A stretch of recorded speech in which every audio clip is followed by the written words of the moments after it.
Good morning. Hopefully everybody had a good night's sleep. I would like to thank you all for tuning in to our first annual Eyes on Fracking conference.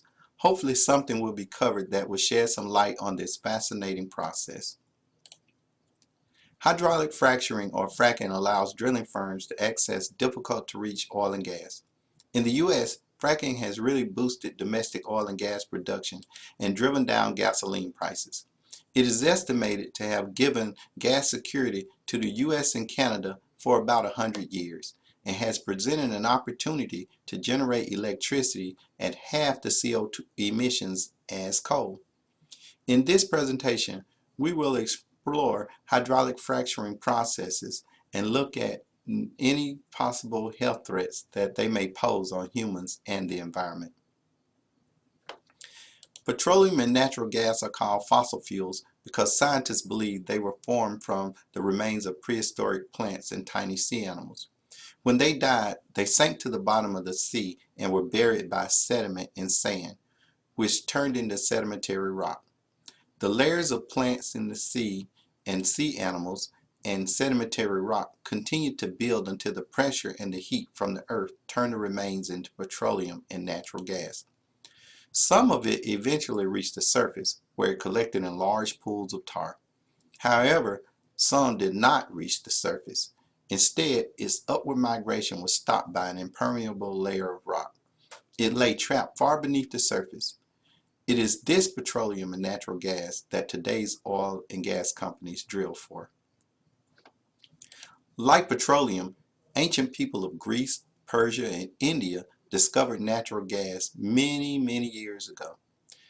The Chinese piped the gas from shallow wells and burned it under large pans of seawater to evaporate the water and separate the salt from the seawater.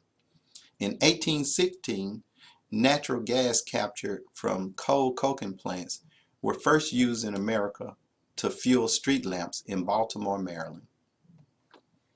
Now, hydraulic fracturing or fracking is a technique designed to recover oil and gas from shale rock. Fracking refers to the procedure of creating fractures in the rock formations by drilling down deep into the oil and gas reservoirs, injecting fluid and sand and other chemicals into the cracks of the formation to force them open even further. The larger fractures allow more oil and gas to flow out of the formation into the well, and there it can be extracted. The process is carried out vertically, but more commonly by drilling horizontally to the rock layer.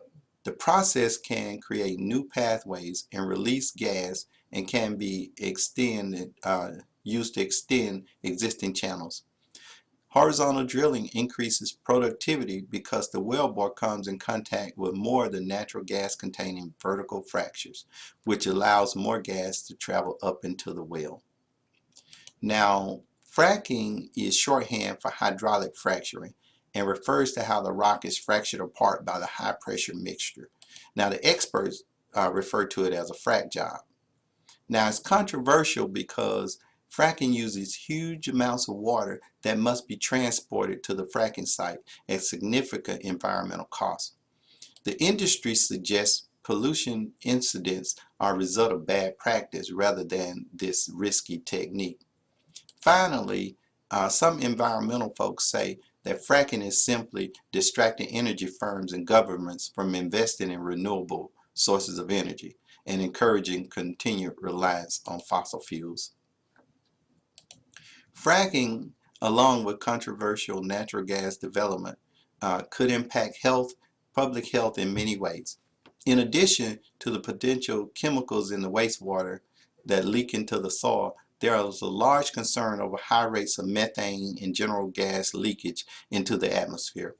In addition to methane being highly potent greenhouse gases, natural gas contains other chemicals such as benzene, toluene, and hydrogen sulfide. Now, flowback is known as produced water, and it is a waste fluid that is returned to the surface after hydraulic fracturing.